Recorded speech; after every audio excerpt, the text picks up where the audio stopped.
says, faith and reason are like two wings that raise the human spirit to contemplation. The reason that I'm Catholic, the reason that I became Catholic when I was 17 years old, is because I saw that the Catholic faith was true.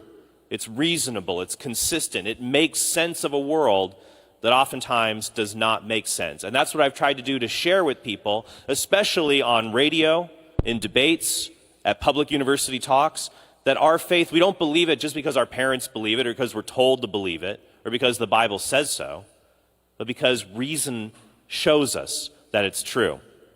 In fact, at that talk at that public university, the atheists were all around me, and then one of them came forward and he said, well, I'm gay. You know, what do you think of that? And I said, well, I'm Trent. It's nice to meet you. Let's talk a little bit more about that. He said, well, yeah, I'm gay. What do you think about that? Do you think it's wrong for me to love other people? I said, well, no, of course not. It's not wrong for you to love other people. But I think the real question you're asking is whether it's right or wrong for us to engage in sexual behavior with other people. Because I love lots of people. There's lots of people in my life that I love. But only one of them do I have sexual relations with. So the average, the usual kind of love that I and almost everyone else engages in does not involve sex. 99.99% of our love doesn't involve that. So you can love and be loved without that. So the question is really, I said to him, what is sex for? What does it mean to be a man and to be a woman? Those are the questions we have to answer.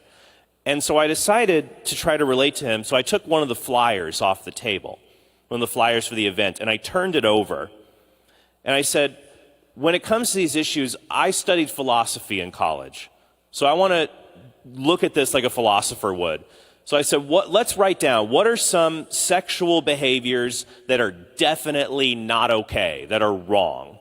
If you're an atheist, just tell me, what are some that are definitely right and some that are definitely wrong? And so definitely wrong, they wrote things like rape, incest, pedophilia. We wrote other behaviors I would prefer to not share with you here because they're unpleasant to talk about. Then we wrote other things like sex between a man and a woman in marriage. I wrote marital relations are a very good thing. The church doesn't say that sex is bad. It says that what God created, the unique marital love between men and women, the Catechism of the Catholic Church says that love that a man and woman shares in marriage is good, very good, is actually what the Catechism says, echoing what God told us in Genesis chapter 2. So it's because sex is good that the church is concerned when people misuse it in a disordered way that ends up harming them and harming other people. So we wrote down all these different behaviors on this list. And I said, here's what we have to do. Let's put on our thinking caps. We got to draw a line around the behaviors that are not okay and the ones that are okay. And then we need a reason for the line that we drew. We can't just draw it because, well, this is how I feel. We have to have a reason behind it to understand what sexual morality is okay, to understand the nature of men and women, and to understand marriage. It can't just be, well, this is how I feel. Because a lot of people criticize the church for saying this, yet they do the exact same thing. Let me give you an example. I once went to Balboa Park in San Diego, California. It's a beautiful park with tons of museums and fountains and walkways.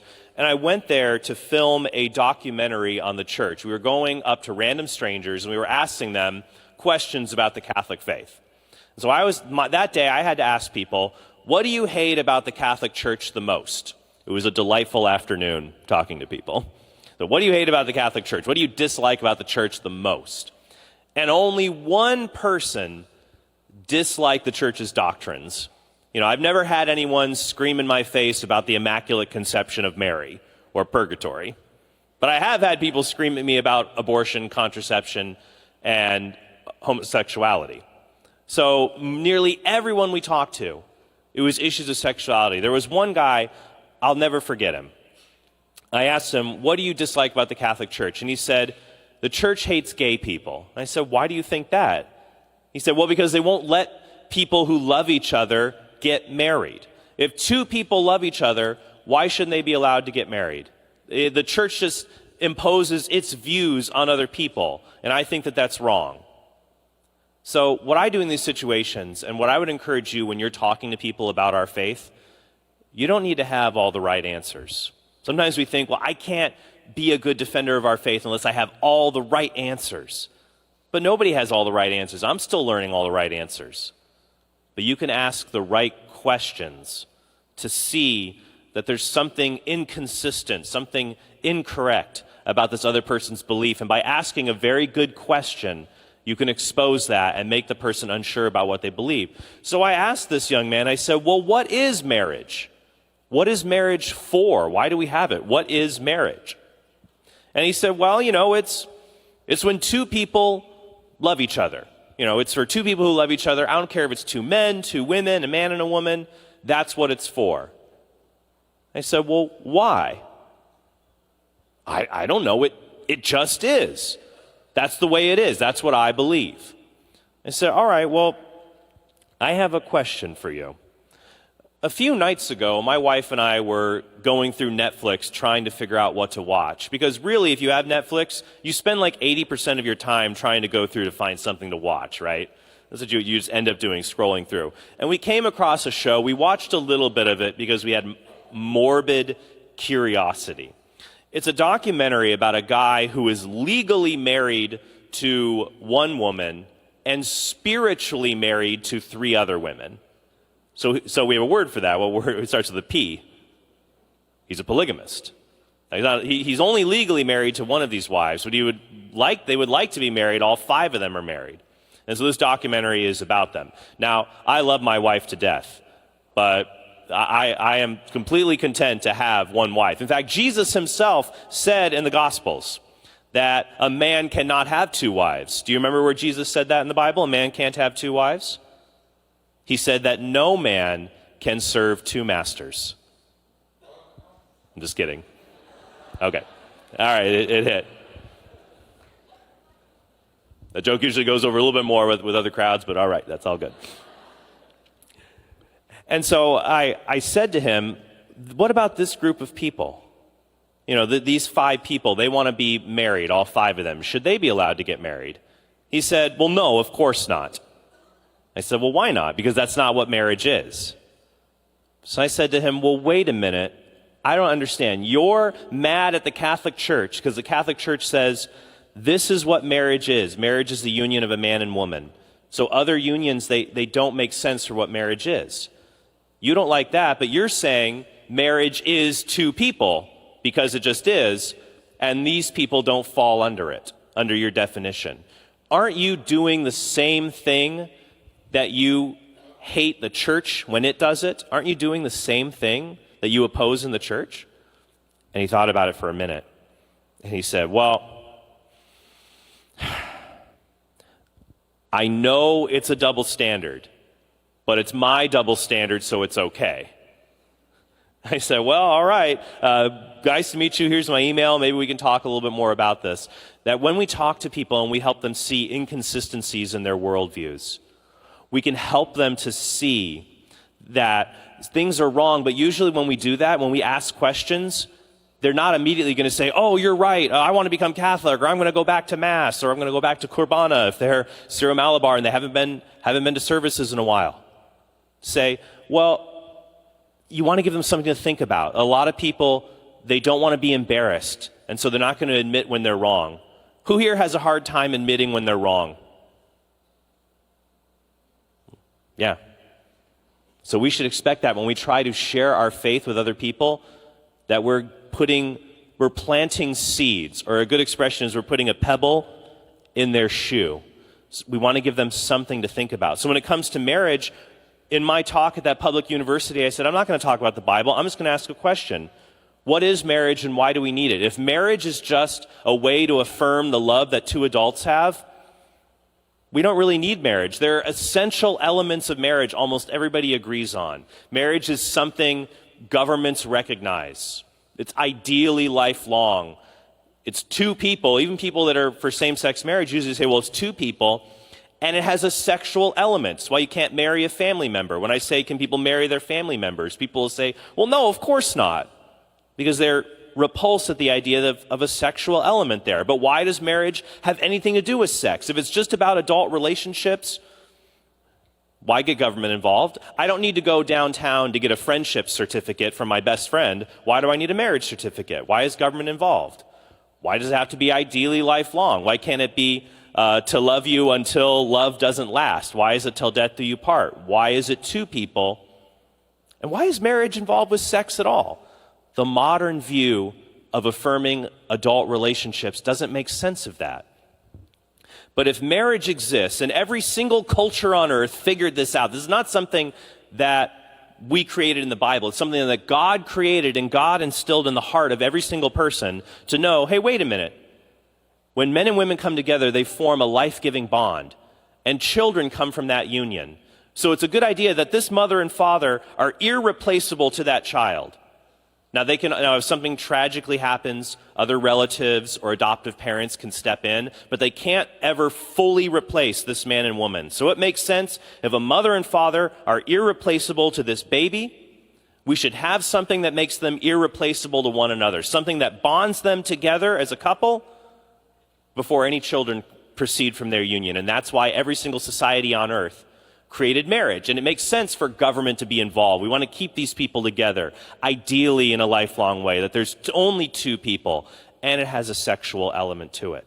So that makes sense when we come to look at that, and from an even greater perspective to see what sex is even for. If you were at my presentation yesterday, I talked about how to find the one, how to discern marriage, how to find a person that you're compatible with on a spiritual, personal, and virtuous level so that you can help one another get to heaven.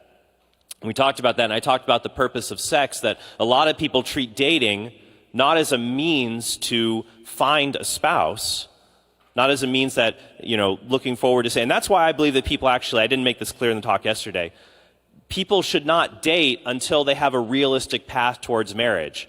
That's why, honestly, my friend Matt Frad, he's goofy and Australian, so he can get away with this and I can't. He gave a talk at a conference for high school students. He told every high schooler there to break up with their boyfriend and girlfriend. Because if they're not headed towards marriage, they're probably headed towards unchaste behavior. Because they're treating dating as an end instead of a means.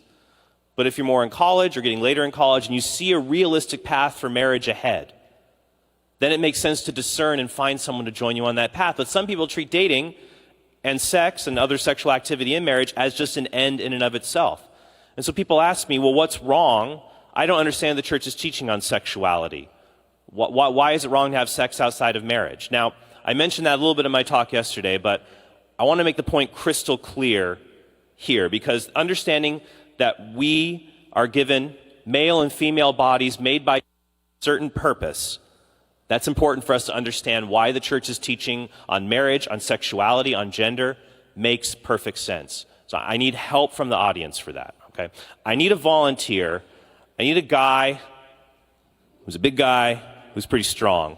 Feel free to volunteer someone who's sitting near you. Let's see, who can we get? I need somebody. If anyone's up for it, they can come up here. Come on, there's got to be. Let's see. Do you want to help me? All right, here, come on.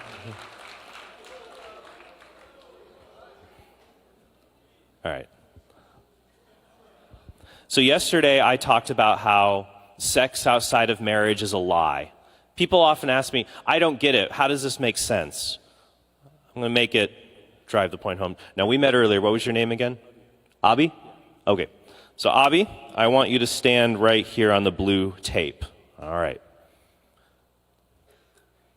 Our culture may not understand sex, but they understand truth at a very basic level. If you ask most regular people who are not religious, do you think it's good to be a liar, to be somebody whose word can't be trusted, somebody who doesn't tell the truth when it really matters? Even non-religious people will say, no, you shouldn't be a liar, you shouldn't be untrustworthy. Even many non-religious people will see that a chronic liar, someone who lies about really important things, that's not good. But here's the thing. You can lie with your body just like you can lie with your words. You can say one thing with your words, but 80% of what we communicate is nonverbal. God gave us a language of the body, and we communicate this even in the distance that we stand from other people. So stay right there. This distance is what I would call stranger distance. Let's say we had never met before, we're at a park, we're just hanging out. I notice you, you see me. This is the comfortable distance. Come a little bit further, this might be acquaintance distance. We've already met at the conference before, we've exchanged words a bit. We're growing in familiarity. Suppose Abby and I spend more time together. You might be 3 feet apart. So this would be, I would call, growing more in friendship. And when you're hanging out with friends, you already have a comfort level with this person. So, if I was just standing, if we had never met before and we're just hanging out and I'm standing this close, it would be kind of weird. But as friends, and I think we're becoming fast friends, I appreciate that, 3 feet makes sense. So we've got stranger distance, we've got acquaintance distance, and we have friend distance. The last circle is what I call the intimate zone, okay? So this is something, is within 18 inches or so. It's an intimate zone. Now, it might be, sometimes there'll be people who are romantically involved, but also for family members, people who know each other really well. Now, Abby, let me ask you a question. Is this just a tad bit uncomfortable? Just a bit. Just a bit. Yes, it is a bit uncomfortable. I'm going to explain why. Give him a hand, everybody, for helping me out. I appreciate that. All right, so why is it uncomfortable? It would not be uncomfortable, if you were romantically involved with one another, spouses, or even if you're family members.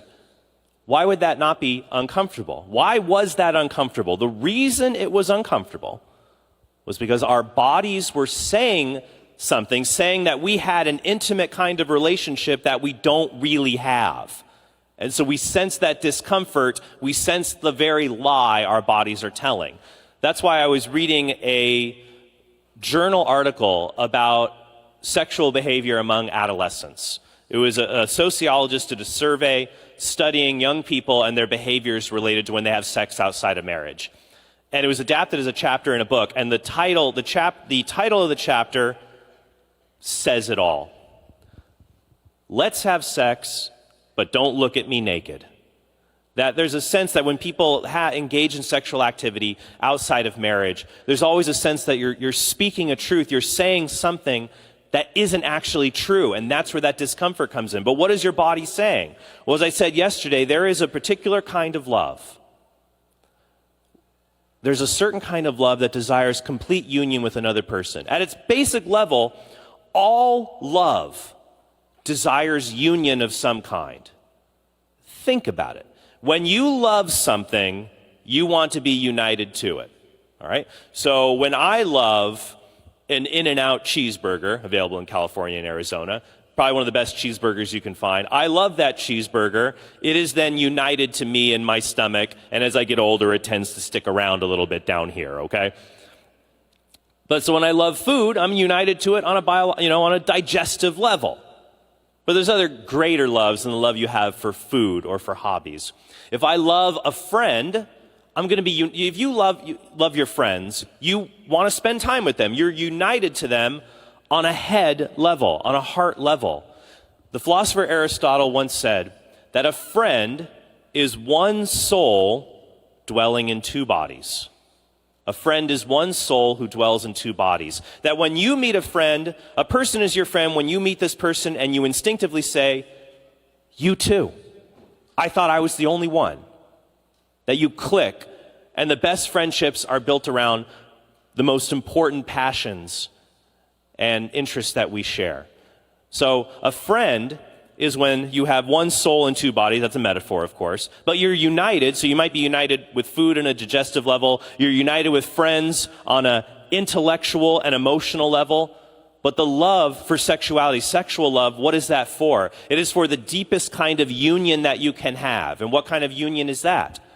It's a bodily union. What marriage is for, what people ask me the question, what is sex for? And I give them a very simple answer. Sex is for the expression of marital love. Now, what's marital love? You go back to Genesis chapter 2. Adam sees woman. Do you know why Eve is called woman? It's because Adam looked at her and he was so impressed, he said, whoa, man. Like he had no other words to say. He was so impressed with what God offered to him. Now, some people have a cynical joke here. They say it's because she brought woe to man, but I never liked that joke. I like more, whoa, man. I imagine that Adam was kind of the first Keanu Reeves, but, that's another. That he said, finally, bone of my bone, flesh of my flesh. And in Genesis chapter 2, it says, that is why a woman leaves her husband and father and becomes a man. A man leaves his father and mother and becomes one flesh with his wife. My wife also told me that we always have to live by our parents and be around them because she says, the Bible says that the man leaves his father and mother, not the woman. I want to always be near my mom. So I understand that feeling. But it says they become one flesh. What does that mean? That is not poetry. That is not mere poetry. Sex is for marital love, and marital love, the love of friendship, is one soul and two bodies. The love of marriage is two souls that become one body. Friends are one soul, interests, passions, intellectual pursuits in two bodies, but it's only in marital love that two souls literally become one body. But how can you become one body? How do you become one flesh? That's what sex is for. And it makes sense, by the way, that in our culture's totally gone off the deep end when it comes to sexuality, but there's still a few things they won't cross. For example, even people that are not very religious will say that cheating or infidelity is really, really bad, enough to ruin a relationship. But why do people think that? If sex is just a way to share emotions or to have a pleasurable experience, then why would you get mad if your significant other had sex with somebody else any more than if they went to the movies or played tennis with somebody else? It's because deep down, people know sex is more than that. It has a big, important meaning to it. But the only thing that makes sense is if sex is for expressing that one flesh union. Now, this kind of union, so that sex is ordered properly. We want to use our bodies in a proper way. We don't want to use them in a disordered way. That's not good for us. So, for example, eating food and then vomiting it back up again so you can have the pleasure of tasting food without the natural end of digesting it, that's an eating disorder. So what would a sexual disorder be? A sexual disorder is when you pursue the pleasure of sex while purposely divorcing it from its life-giving end. That's why the Catholic Church teaches that sex has two purposes: babies and bonding. And our culture recognizes this. That's why our culture calls sex euphemistically making love and making babies. The Church teaches that these two purposes, when you divide them, whether it's when you have babies without sex, like in vitro fertilization, where children are created in a laboratory and many of them die in the process, are destroyed because they're not genetically fit enough. There's a disorder there. Or if you have the union but you keep the babies out, like with contraception. But even still, if you're united together in sexuality but you're not married, your bodies are speaking that lie to one another.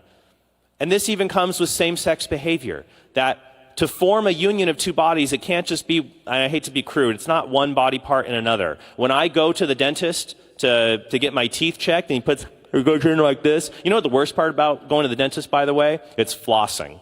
That's the worst part when you go. You always go, and they say, oh, have you been flossing? And I'm like, well, why am I going to lie to you? You're about to find out. And then they just industrial strength tear you apart. Gentle, please.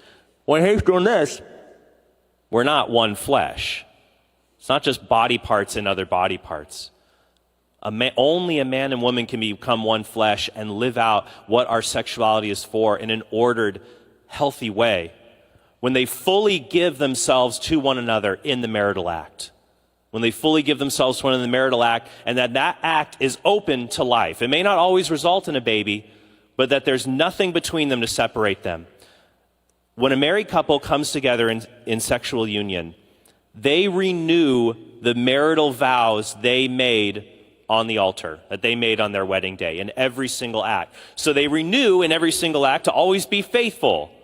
That's why you can't say, well, why are you so mad about me cheating? I've been faithful 99% of the time. Like, imagine if somebody tried that excuse, right? Well, yeah, I know I cheated, but what about all those other times I didn't? Like, that's never going to fly.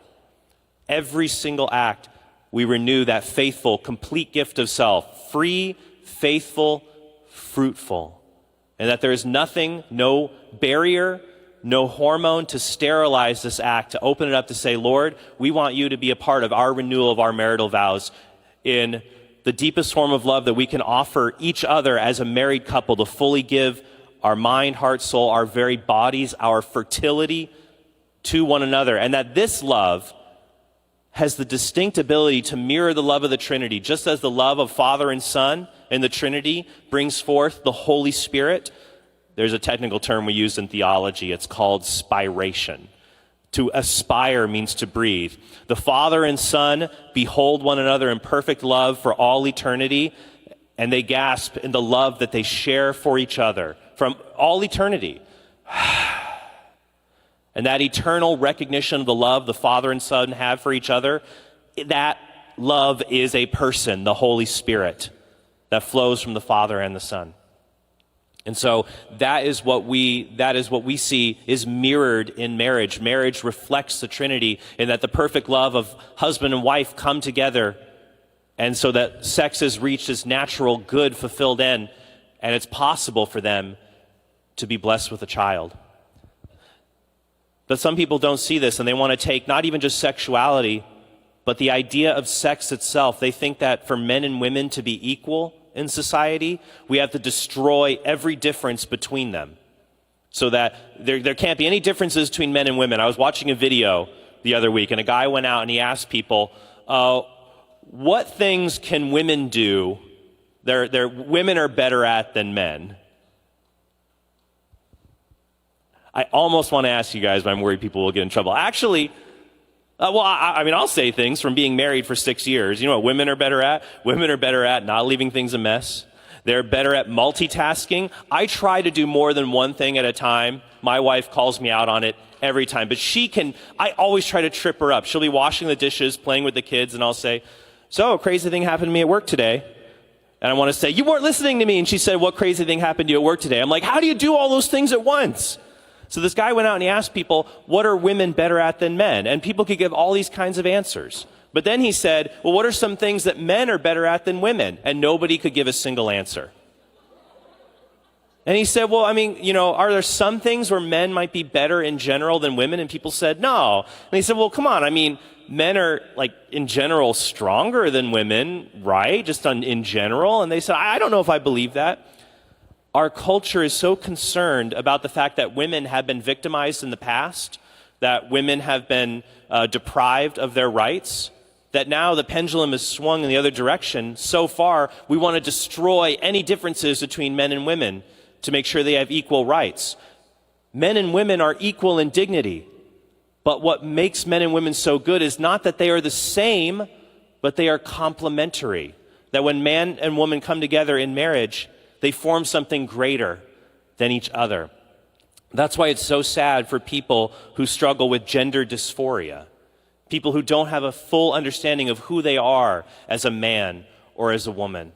And that's a sad thing, and we should have compassion on someone who doesn't understand who they are or feels like this is not the body that they should have. And I know we saw the poll up here says, it seems like everybody here has never met somebody who identifies as LGBT, but I wouldn't be surprised if there are people here in this audience who identify that way, and they're too scared to tell anybody about it. I hope you don't feel that way, and I hope that you know you are loved, you are made in the image and likeness of God, and God has called you to do wonderful and amazing things for him, and we should cherish anyone, no matter what cross they are carrying. But at the same time, if we love this person, I do not want to lie about this person.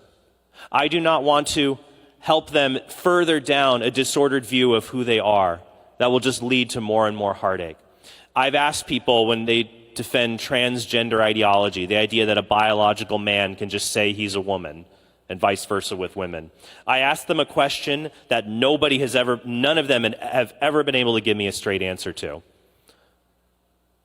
What does it mean to be a woman? What does it mean to be a man? What is the difference between men and women?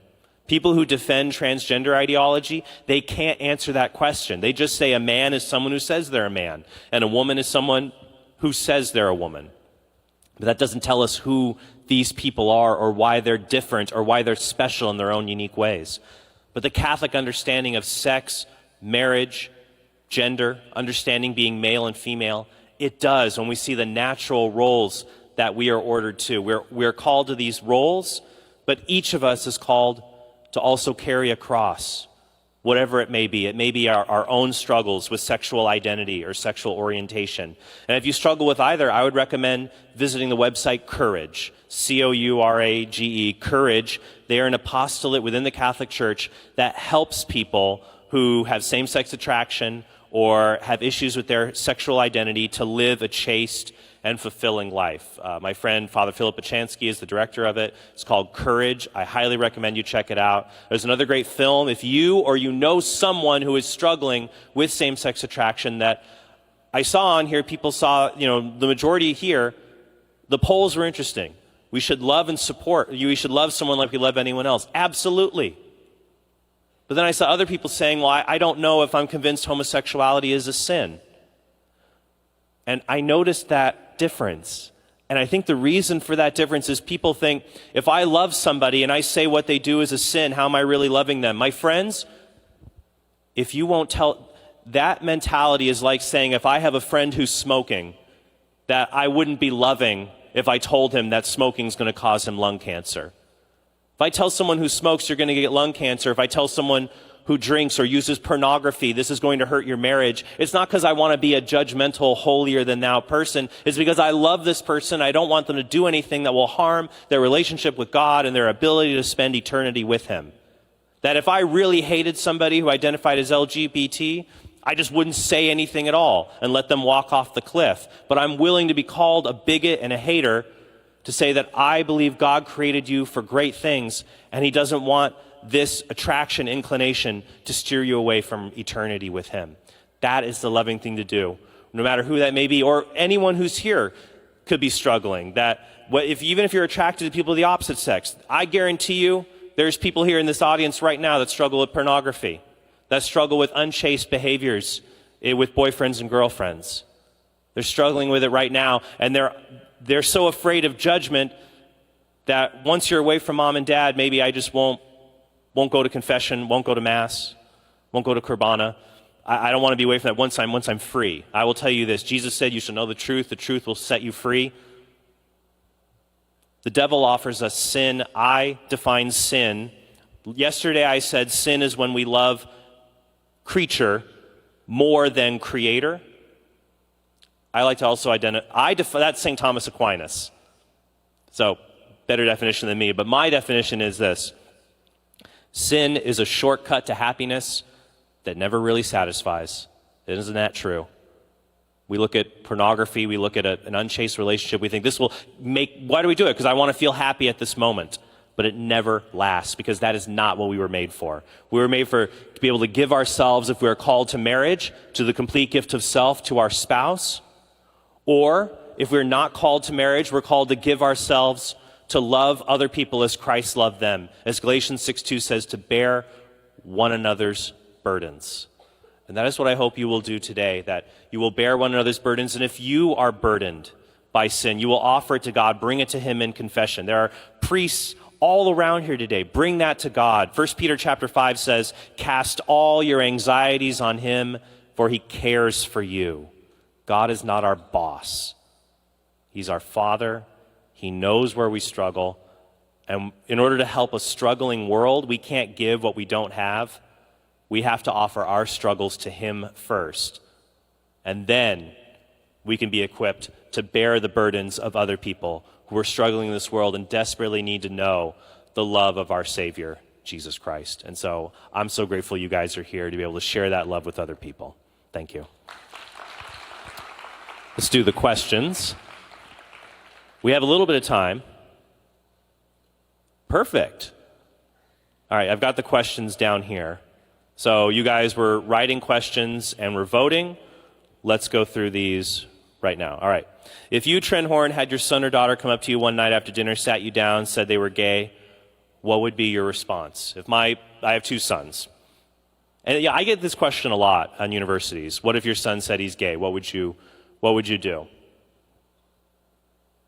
I would praise him for his courage. I would say, son, I'm very proud of you that you came to tell me about this. Because you know who I am.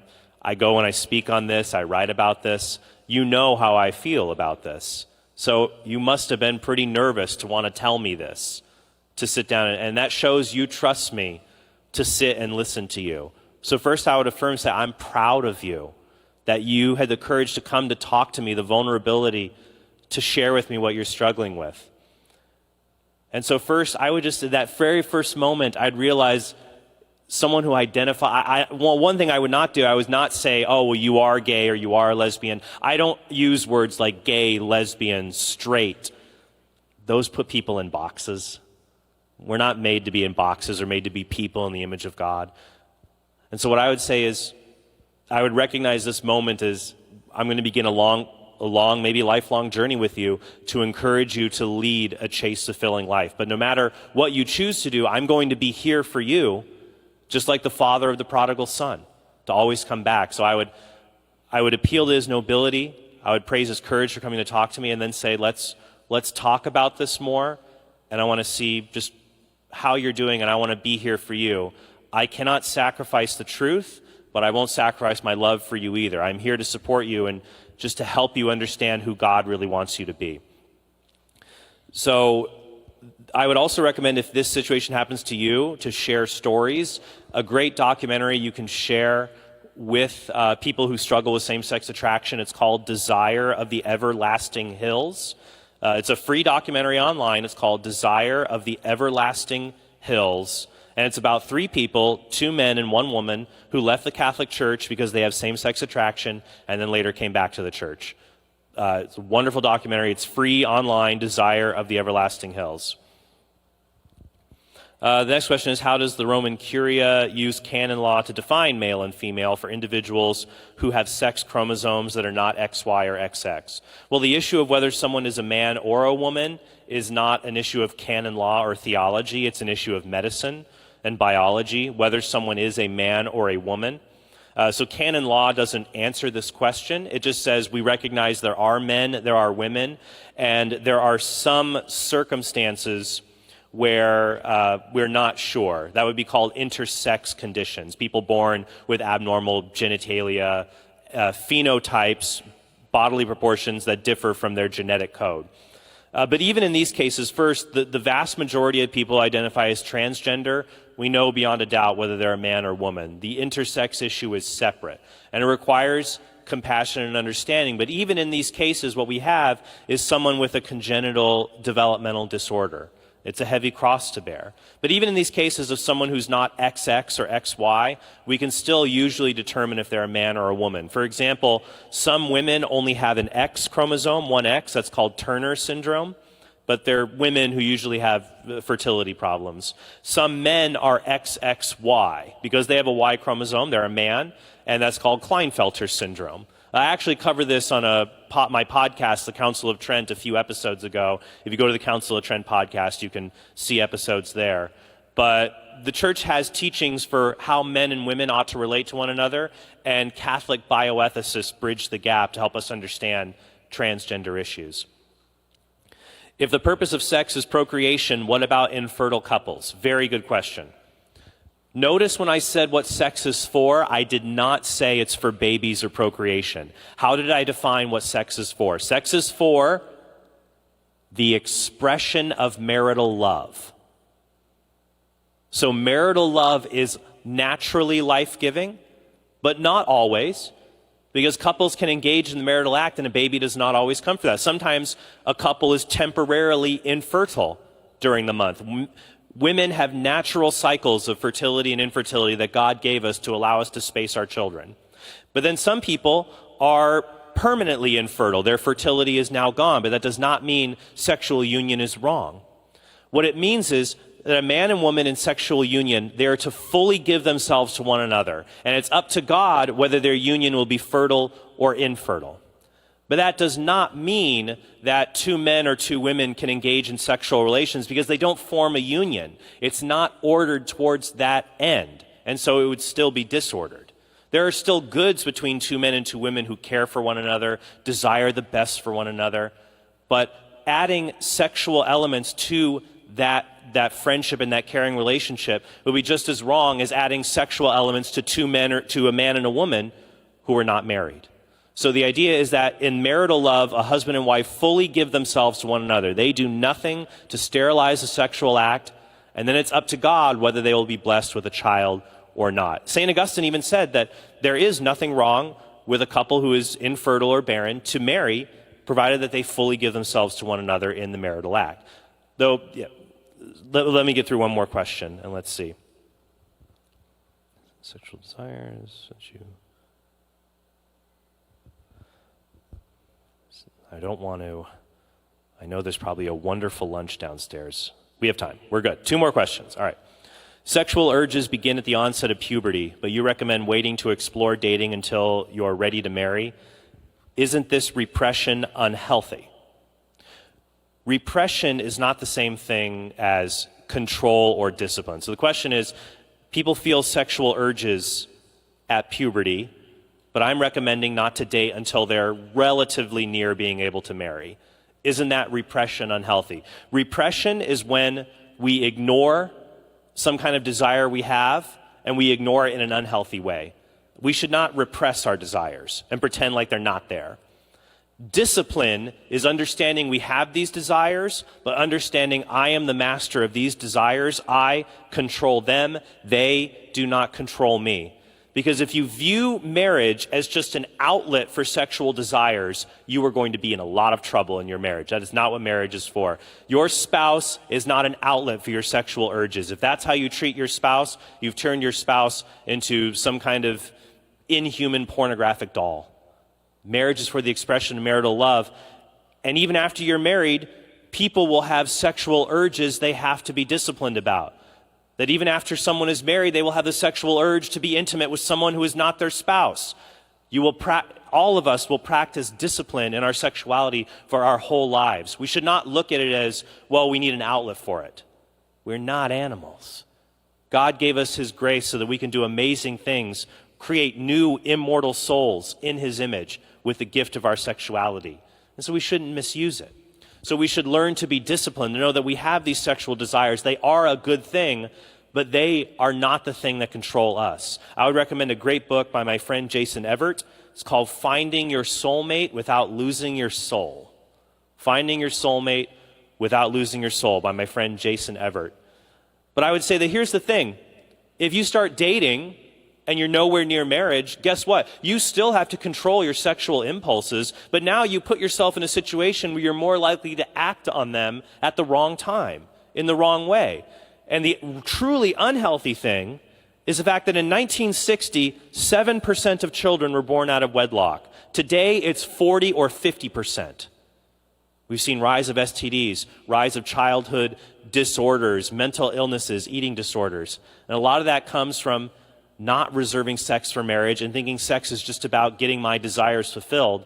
It's not. It's about expressing that love that is reserved for a husband and wife to come together in the marital act. Let's see. What can the church do to make transgender people and homosexuals feel more welcome while upholding doctrine? That's a very good question for me to close on. We should love other people and offer them the truth and compassion, and we should understand that love means to will the good for another. That we should love all people. Jesus says we should love our enemies, people who hate us. How do you do that? How do you love your enemy?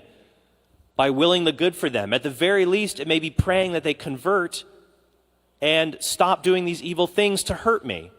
But it also means that I will treat them with kindness, or at least not inflict the same evil against them they're inflicting against me. So for people who live far away from the law of God and the love of God, we should share that love with them. And then you can do that without agreeing with every single behavior this person engages in. I'll give you an example. In the 1980s, when the AIDS epidemic was breaking out in the United States, people were scared. They didn't know how AIDS was transmitted, and they worried that they knew AIDS was related to people who identify as homosexual. In fact, AIDS used to be called GRIDS, GRIDS, gay-related immune deficiency syndrome. Later it was called AIDS. People were scared that you didn't want to go near someone who was identified as gay because what if you get AIDS from them? So a group of nuns and religious sisters and Catholic lay people in Washington, however, they opened a hospice for men dying of AIDS, and most of these men identify as gay. And they tended to them, they cared for them, and were present with them as they reached their final hour. And they weren't even sure if they might get this disease or not. But they showed that as an example there of authentic love and welcome without encouraging a behavior that is destructive, but saying, even if you have lived far from God, God is not far from you. Let me offer you an opportunity to know the true God, to give you comfort and to know him for eternity. So we can show love and compassion. We should never allow people to use slurs, to mistreat or act violently against people who identify because of their sexual behavior or identity. We can show authentic love for all people. And part of that authentic love is to gently call them to give up anything that may be keeping them from eternity with God. So I thank you guys so much. And I want to remind you, if you want more resources on this, my table is on the second floor. I have my books down there. If you want more on morality, I have a book. It was written for parents, but teens have gotten a lot out of it as well, teens and young people. It's called Made This Way. I wrote it with a Catholic mom of 8. It's how to explain the church's teachings on all of these issues. The book is called Made This Way, and you can get it at my table down on the second floor. And I'll be there also signing books today from 4 to 5 p.m. So thank you guys so much. You've been wonderful. Enjoy the rest of your conference.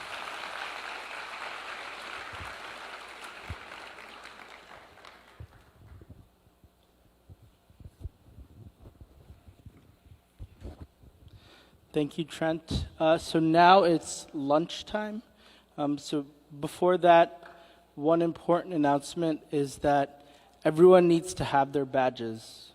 Till the convention ends, everyone needs to make sure that